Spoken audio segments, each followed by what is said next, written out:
Hello, good evening, जय हिंद। कैसे हैं आप सभी? Good evening, good evening. आ गए सभी? देखिए, आज हम पेपर डिस्कशन करने जा रहे हैं जो कि आपके बीपीएससी का एग्जाम चला, उसका टायर 1 के क्वेश्चंस हम लेंगे। हालांकि मैं आप लोगों को बैच में करंट अफेयर ही तैयार करवा रही थी, तो कौन कौन से क्वेश्चंस करंट अफेयर के देखने को मिले हैं ये हम देखेंगे।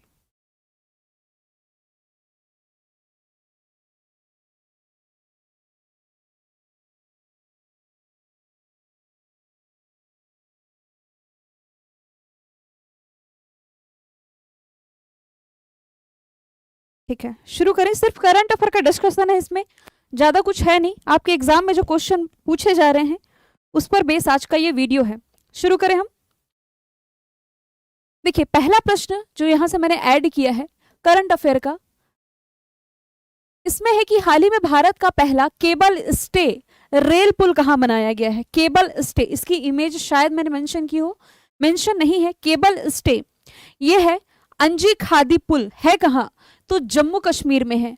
ऐसा भारत का पहला ये पुल था, केबल स्टे रेल पुल था, जम्मू कश्मीर में बनाया गया था। हालांकि इसकी डिटेल यहां पर मैंने मेंशन की है, पिछले साल का 2022 का ये प्रश्न है, अंजी खादी पुल। हालांकि इसमें डिटेल में लिखा हुआ है कि ये जो अंजी खादी पुल है, अंजी नदी पर स्थित है, उधमपुर श्रीनगर बारामूला रेल मार्ग के पास में। ये कटरा सियासी खंड को जोड़ने के लिए नदी से 331 मीटर की ऊंचाई पर है। अब देखिए, जब मैं आपको करंट अफेयर कवर करा रही थी उसमें मैंने बताया था कि ऐसे कुछ रेलवे ब्रिज जो चर्चे में थे ये एग्जाम का पार्ट बन सकते हैं। फॉर एग्जाम्पल, जैसे कि जम्मू कश्मीर का ही आप एग्जाम्पल लेना, तो जम्मू कश्मीर में चिनाब रिवर पर दुनिया का सबसे ऊंचा रेलवे ब्रिज बन के तैयार हुआ है। एक एग्जाम में पूछ लिया गया था कि ये जो दुनिया का सबसे ऊंचा रेलवे ब्रिज बना है जम्मू कश्मीर में, ये किस रिवर पर है। तब रिवर पूछ लिया गया था एग्जाम में, तो ये आपका चिनाब रिवर पर है। और कोई रिवर चर्चे में था क्या बीते एक साल में? रिलेट करिए, आप गोवा से एक रिलेट कर सकते हैं। रेलवे ब्रिज का डिस्कशन है, किसी को याद है क्या, जो कि मैंने आपको मैराथन क्लास में कवर कराया था? हाँ जी, कमेंट रीड कर रही हूँ। Very good. Very good. Bharat का सेकेंड लार्जेस्ट, दूसरा सबसे बड़ा केबल स्टे ब्रिज, इसका उद्घाटन किया गया, ये गोवा में किया गया था। 8 लेन का जुआरी ब्रिज, यहां से मैं नाम भी मेंशन कर देती हूँ। ये अंजी खादी ब्रिज हमने पढ़ा ना, एक जुआरी ब्रिज गोवा में चर्चे में था। तो 3 चीजें यहां से याद रखें, एक तो गोवा का जुआरी ब्रिज, और चिनाब नदी पर दुनिया का सबसे ऊंचा रेलवे पुल। ये पेरिस कहाँ है? फ्रांस में। फ्रांस की कैपिटल है पेरिस, और पेरिस में आईफिल टावर है। स्टैटिक जीके में आपने पढ़ा होगा। तो इस आईफिल टावर से भी ऊंचा ये रेलवे ब्रिज जो कि जम्मू कश्मीर में तैयार हुआ था। हाँ जी, लाइव है, लाइव है।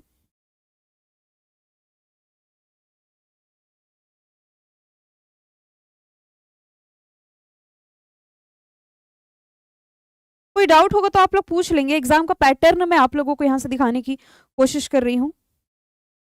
ऑप्शन में हालांकि हिमाचल प्रदेश भी है। यहां से रोहतांग टनल, सबसे ऊंची टनल आपने याद रखी है। नेक्स्ट क्वेश्चन ले हम, क्या है? भारत का पहला अर्धचालक निर्माण हेतु प्लांट किस राज्य में स्थापित किया गया है? आप याद कीजिए, मैंने कई बार आपको बताया कि सेमीकंडक्टर पॉलिसी लागू करने वाला भारत का पहला राज्य गुजरात है। कई बार बताया है। एग्जैक्टली सेमीकंडक्टर के लिए प्लांट है जो कि गुजरात स्थापित कर रहा है। ये सेमीकंडक्टर जिसे आप अर्धचालक भी कह सकते हैं। अर्धचालक बेसिकली ना जो ऑटोमोबाइल सेक्टर्स होती है इसमें इसका इस्तेमाल किया जाता है, और भारत इस क्षेत्र में आत्मनिर्भर बनने जा रहा है। और भारत का पहला ये जो प्लांट है ये स्थापित होने जा रहा है गुजरात में। तो सेमीकंडक्टर पॉलिसी लागू करने वाला ये पहला राज्य हो जाएगा। चीजें यहाँ पर मैंने मेंशन कर दी है। माइक्रोन टेक्नोलॉजी, यहाँ से भी याद रखें, सेमीकंडक्टर प्लांट है जो कि यहाँ गुजरात में स्थापित होने जा रहा है। कितने लोगों को प्रत्यक्ष, कितने लोगों को अप्रत्यक्ष रूप से रोजगार मिलेगा? हालांकि देखिए, कुछ चीजें ऐसी हैं जो कि आपको वेबसाइट पर डिटेल में प्रोवाइड कराई गई थी, एज इट इज वो पूछा गया है, तो यहाँ से आप ये भी देख सकते हैं। नेक्स्ट क्वेश्चन है, I2U2 ग्रुपिंग के बारे में पूछा गया है। इसका आंसर नहीं भी मालूम था ना आप लोगों को, तो आई से मैंने क्या बताया था? इंडिया, आई से इजराइल, यूटो, यू से यूएसए, और एक और यू से यूएई। देखिए हम ऑप्शन में क्या है, कौन सा देश हाल ही में गठित I2U2 का मेंबर है? तो भारत तो है ही, इजराइल भी है, यूएई तो नहीं होगा, अच्छा हाँ यूएई भी है और यूएसए भी है।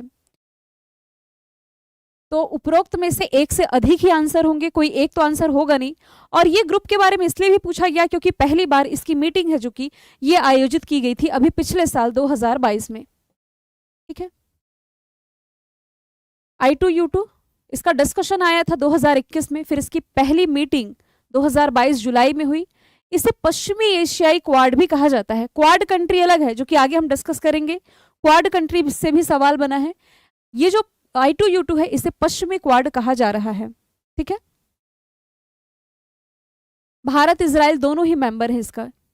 I2 मतलब I India, Israel, UAE, America, USA. ठीक है, नेक्स्ट क्वेश्चन है, 17 मार्च 2023 को अंतरराष्ट्रीय आपराधिक न्यायालय ICC ने किसके विरुद्ध गिरफ्तारी वारंट जारी किया है? मैराथन क्लास आप लोगों ने मेरी देखी होगी तो ये क्वेश्चन आपने गलत नहीं किया होगा, मैंने डिटेल में बताई थी ये सारी चीजें, याद कीजिए। मैंने बताया था कि रशिया के जो प्रेसिडेंट है व्लादिमीर पुतिन, इनके खिलाफ आईसीसी ने गिरफ्तारी वारंट जारी किया। क्यों? क्योंकि रशिया यूक्रेन कॉन्फ्लिक्ट जो चर्चे में था, जिस हिसाब से हिंसा हुई यूक्रेन में, रशिया और यूक्रेन ही कहा ना मैंने, यूक्रेन है, तो यूक्रेन में जिस हिसाब से बूचा नरसंहार की भी घटना वहां पर चर्चे में थी, जिस हिसाब से नरसंहार हुआ पूरा ब्लेम रशिया पर लगाया गया, हालांकि रशिया उस बात को नकार रहा था कि ये हमारे द्वारा नहीं किया गया है, 200 से अधिक लोगों की जान गई थी। तो यूक्रेन में जिस हिसाब से हिंसा का माहौल था, ये सारी चीजों को देखते हुए आईसीसी ने यहाँ के जो राष्ट्रपति है व्लादिमीर पुतिन, इनके खिलाफ गिरफ्तारी वारंट जारी किया। आप लोग याद कीजिए, मैराथन क्लास में मैंने आपको क्या बताया था, वारंट जारी हो गया है लेकिन गिरफ्तार नहीं होंगे। पुतिन गिरफ्तार क्यों नहीं होंगे? रीजन क्या बताया था मैंने, क्योंकि रशिया जो है ये इसका मेंबर ही नहीं है। ये जो अंतरराष्ट्रीय आपराधिक न्यायालय मैंने लिखा है इसका मेंबर ही नहीं है, मेंबर नहीं है तो ऑब्वियसली किसमें गिरफ्तार भी नहीं होंगे। दो टर्म में आप कंफ्यूज नहीं होइएगा, एक लिखा है आईसीसी यानी कि अंतरराष्ट्रीय अपराध न्यायालय यानी कि इंटरनेशनल क्रिमिनल कोर्ट, और एक और टर्म होता है इंटरनेशनल कोर्ट ऑफ जस्टिस।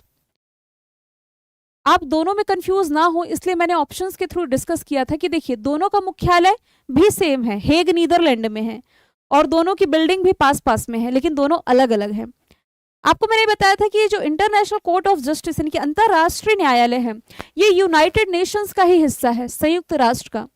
संयुक्त राष्ट्र के जो 6 हिस्से हमने पढ़े हैं इंटरनेशनल ऑर्गेनाइजेशन, याद कीजिए, उसमें जो 6 भाग पढ़े हैं, 6 में से 5 का हेडक्वार्टर तो न्यूयॉर्क में है, इकलौता है आईसीजे जिसका मुख्यालय हेग नीदरलैंड में है। ठीक है, चलिए कोई कंफ्यूजन है अभी तक? कितने क्वेश्चन हमने डिस्कस किए जो कि आपके एग्जाम में पार्ट, वही तो हम डिस्कस कर रहे हैं कि कितने फंसे हैं आपके एग्जाम में, एनालिसिस कर सकते हैं आप। क्या क्लियर शो नहीं हो रहा है? हाँ, पुतिन को। आगे चलते हैं, तृतीय प्रशांत द्वीपीय सहयोग मंच। देखिए इवेंट और समिट का सवाल बना है, ये जो शिखर सम्मेलन है ये कहाँ आयोजित किया गया? थोड़ा सा ना इसमें मैं ये आपको हमेशा कहते आ रही थी करंट अफेयर में कि मान लीजिए करंट अफेयर का क्वेश्चन आपके सामने, उसके बारे में आप कुछ भी नहीं जानते, लेकिन कुछ एडिशनल चीजें आपने पढ़ी है, मैपिंग के थ्रू भी काफी सारी चीजें मैंने दिखाई है, आपने जियोग्राफी भी पढ़ी होगी, तो थोड़ा इतना तो आपको आइडिया लग गया होगा कि ये जो इंडो पैसिफिक रीजन है, इंडो पैसिफिक रीजन में ये ब्राजील तो आएगा नहीं, ब्राजील ये आपकी साउथ अमेरिकी कंट्री है, मैप दिमाग में रखें आप, साउथ अमेरिकी होगा। नामीबिया ये भी नहीं है, ये आपका अफ्रीका महाद्वीप का हिस्सा हो गया। ऑप्शन में सिर्फ और सिर्फ पापुआ न्यू गिनी है, तो ऑब्वियस है कि जो इंडो पैसिफिक रीजन है, ऑस्ट्रेलिया के ऊपर मैंने लोकेशन दिखाई थी, ऑस्ट्रेलिया जो कि एक द्वीपीय महाद्वीप है, यही ऊपर में एक छोटा सा देश है पापुआ न्यू गिनी, जहां इस समिट का आयोजन किया गया था। ठीक है, ये 22 मई 2023 को हुआ है पापुआ न्यू गिनी में। अब चलिए एक और चीजें मैं बता दूं आपको रिलेट करके, पापुआ न्यू गिनी में अपने देश के प्रधानमंत्री दौरे पर थे, जहां उन्हें पापुआ न्यू गिनी के हाईएस्ट सिविलियन ऑनर से सम्मानित किया गया है। तो याद रखिए ऐसी कंट्री जो चर्चे, ये मिनी लिख दिया है मैंने गलती से, ये गिनी है, ऐसी कंट्री जो चर्चे में थी, किस कारण से चर्चे में थी ये आपको याद रखना है। आप लोग बताते जाएंगे, सही किया है ना आप लोगों ने। और ऐसा नहीं है कि बीपीएससी में पूछा जा रहा है तो अदर एग्जाम में ना पूछा जाए, कुछ कुछ फॉर्मेट सेम होता है। जैसे इवेंट समिट, आपके जो टॉपिक वाइज चीजें मैंने कवर कराई थी, तो वो हर एग्जाम में सेम ही होता है। रॉमन विल्सन किस शहर के पहले अश्वेत न्यायाधीश नियुक्त किए गए हैं?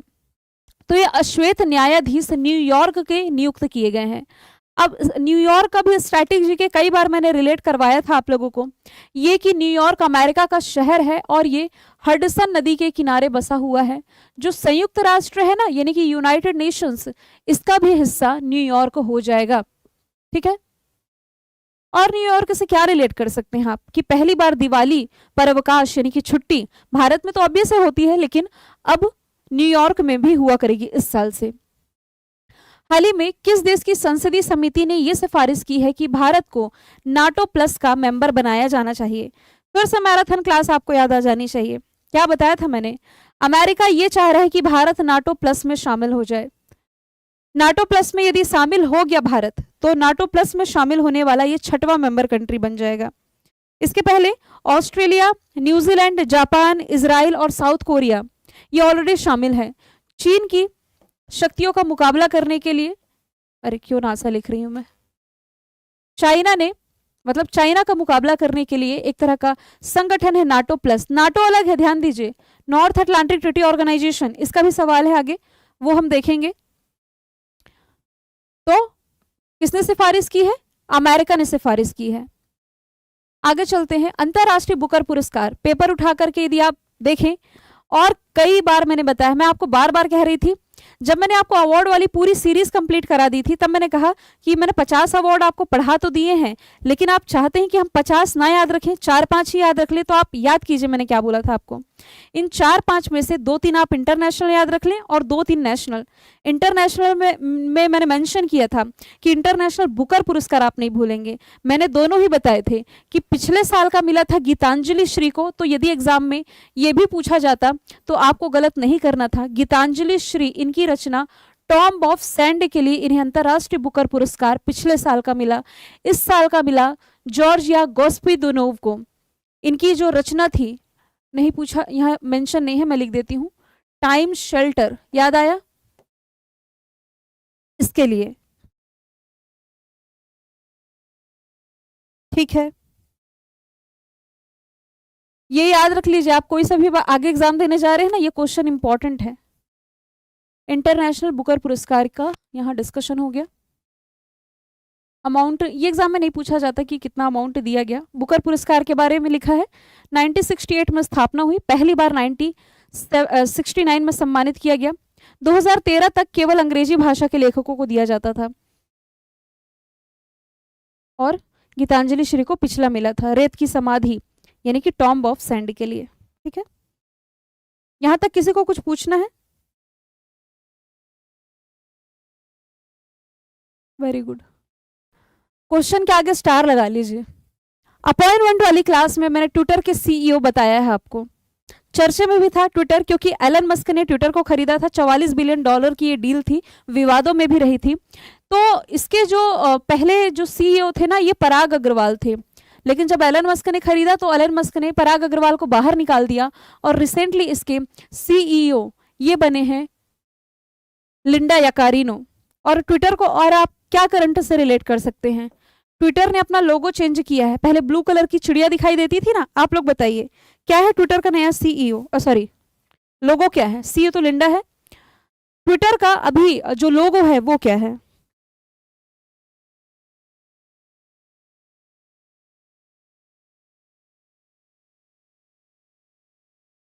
बताइए, फटाफट से बताइए।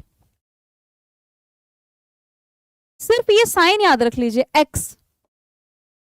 एक्स साइन है, ट्विटर का नया साइन है।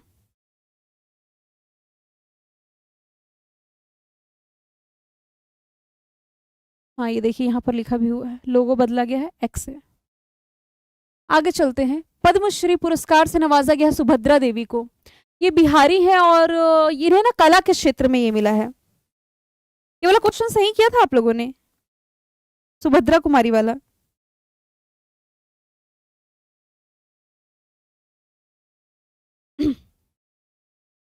तीन लोगों को और इसमें मतलब बिहार के 3 लोगों को पद्मश्री मिला था अपने क्षेत्र में उत्कृष्ट प्रदर्शन के लिए। देखिए पद्मश्री जो है ना, ये भारत का चौथा हाईएस्ट सिविलियन ऑनर है। पहला तो है भारत रत्न, 2019 के बाद मिला ही नहीं है किसी को। पद्म विभूषण जो किस साल का, 6 लोगों को मिला था। पद्म विभूषण के बाद आता है पद्म भूषण, और पद्म भूषण के बाद आता है पद्मश्री।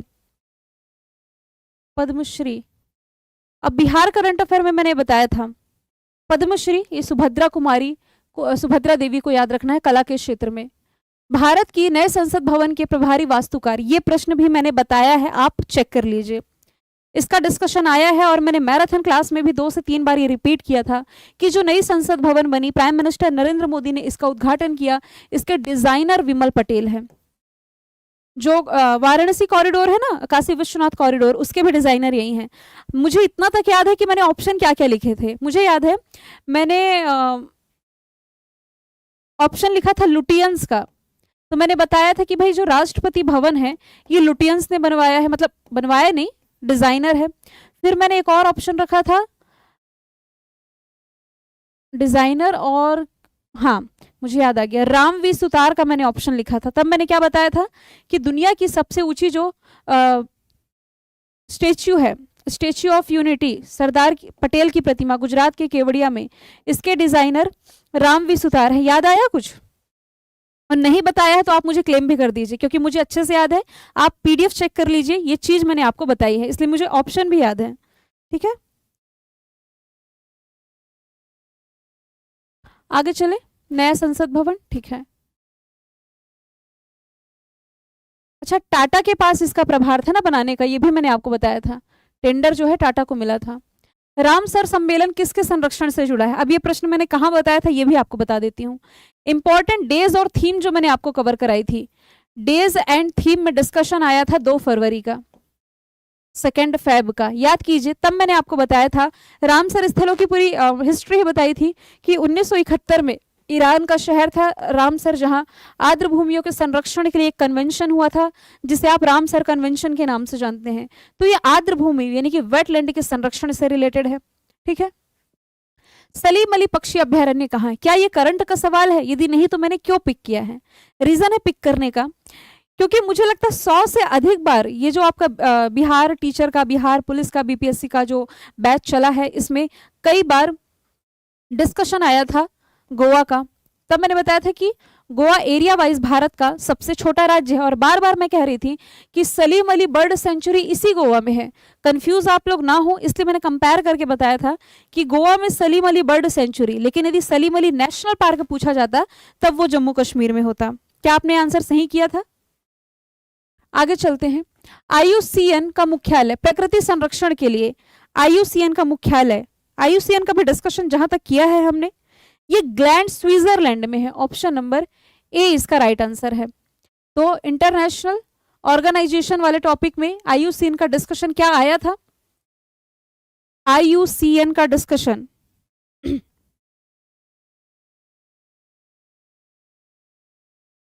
हाँ, तब मैंने बताया था कि रेड डेटा जो बुक है इसी के द्वारा जारी की जाती है। International union for conservation of nature है ये। क्वाड के संबंध में कौन सा कथन सही है? पहला तो क्या लिखा है, क्वाड 4 देशों का संगठन है, भारत, अमेरिका, जापान, ऑस्ट्रेलिया। बिल्कुल भी सही है। क्वाड 4 देशों का समूह है। एक पश्चिमी क्वाड हमने डिस्कस किया है, वो I2U2 है, ये क्वाड है। इन्हीं क्वाड कंट्रीज के बीच में मैंने आपको बताया है मालाबार एक्सरसाइज होती है। ये एक्सरसाइज वाले टॉपिक में हमने पढ़ा था कि मालाबार एक्सरसाइज, और पहली बार इसे ऑस्ट्रेलिया होस्ट कर रहा है। हाँ, मालाबार एक्सरसाइज ये नेवल एक्सरसाइज है। पश्चिमी क्वाड और ये क्वाड अलग है। ठीक है। नहीं, क्या डाउट हो गया? पूछ सकते हैं, क्योंकि एग्जाम हो गया, बस इसमें हम डिस्कशन कर रहे हैं कि कैसा पैटर्न फॉलो कर रहा है, कैसे क्वेश्चन।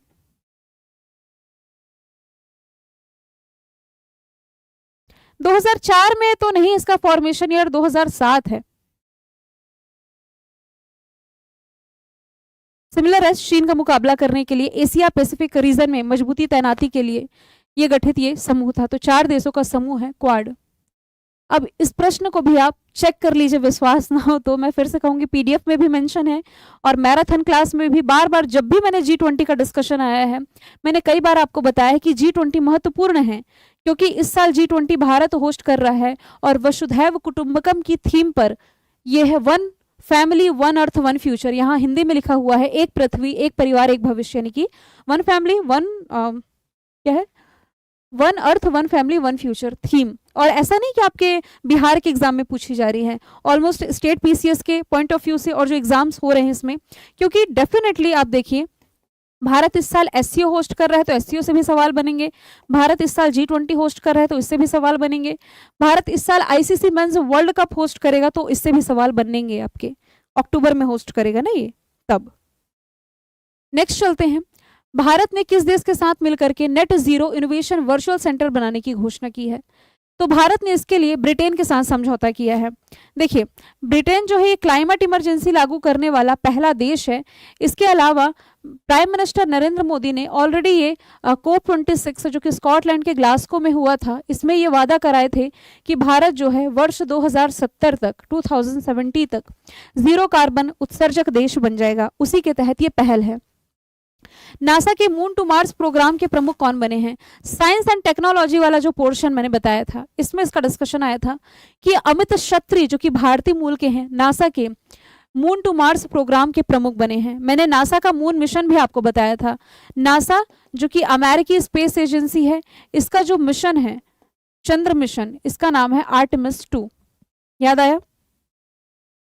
आगे चलते हैं, एयरबस और बोइंग, एयरबस ये फ्रांसीसी कंपनी, बोइंग ये आपकी अमेरिका, तो इन दोनों का मुकाबला करने के लिए C919 यान यात्री विमान किसने बनाया? सी से आप रिलेट करें चाइना, C919 विमान ये चाइना ने ही बनाया था।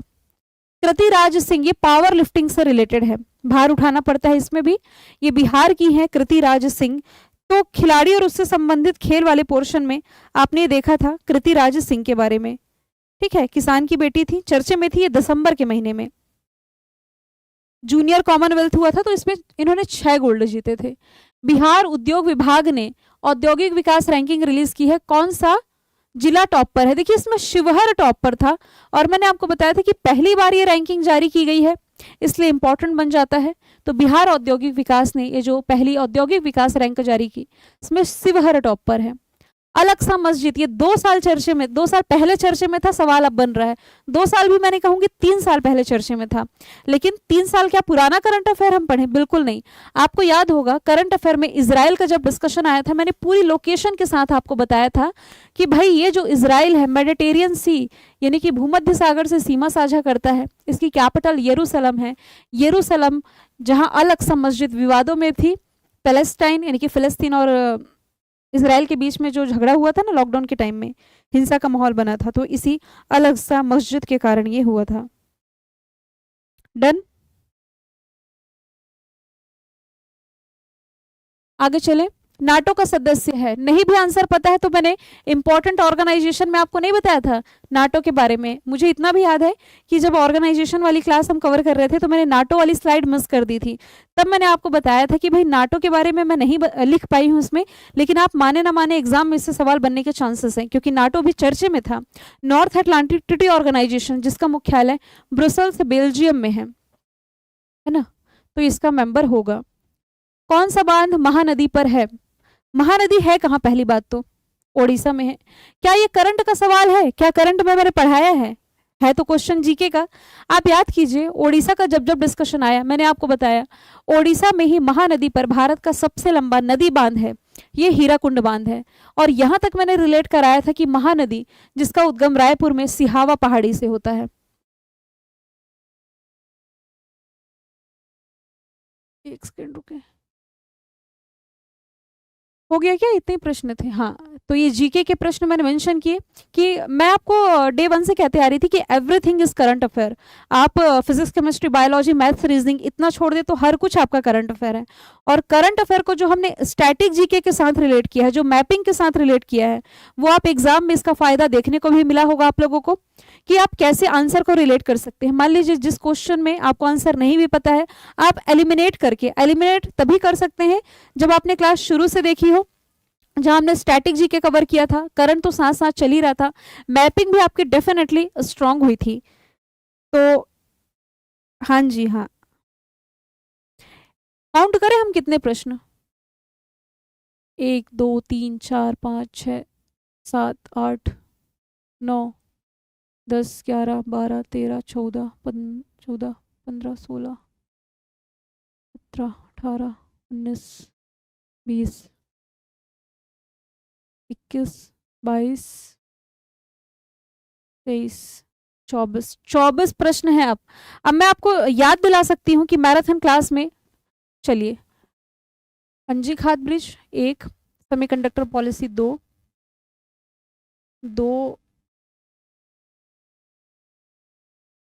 चौथा प्रश्न, यदि मैं मुझसे भूल से हो गई होगी तो चौथा प्रश्न मुझे याद नहीं आ रहा है कि मैंने मेंशन किया था नहीं, I2 U2 ग्रुपिंग ये बिहार बैच में बताया था कि नहीं, तो इसलिए अभी मैं इसमें काउंट नहीं कर रही हूँ। तो फिर से इसे देखें, 1 2, ये वाला बताया है मैंने, इसलिए ऐड करूंगी, 3 4 5 6 7, ये बिहार करंट अफेयर में डिस्कशन आया था, 8 9 10 11 12 13 14 15, नहीं इसे भी थोड़ा हटा देती हूँ, 15, ये साइंस एंड टेक्नोलॉजी पोर्शन में है, 16, 40वां प्रश्न बिहार करंट अफेयर में, 16 17 18 19, इस 24 में से 19 प्रश्न मुझे याद हैं अच्छे तरीके से। आप कहेंगे तो मैं पीडीएफ में मेंशन करके दे दूंगी कि कहाँ मैंने किस क्लास में पढ़ाया है, और आप 24 में से मेरी क्लास से यदि 19 भी स्कोर कर पा रहे हैं तो ये बहुत अच्छी बात है, ठीक है। और बताइए, किसी को कोई डाउट है इसमें? और करंट अफेयर के लिए हमने बहुत कम टाइम लिया था, बहुत कम टाइम, ऐसा नहीं कि 2-2 घंटे की क्लास ली थी,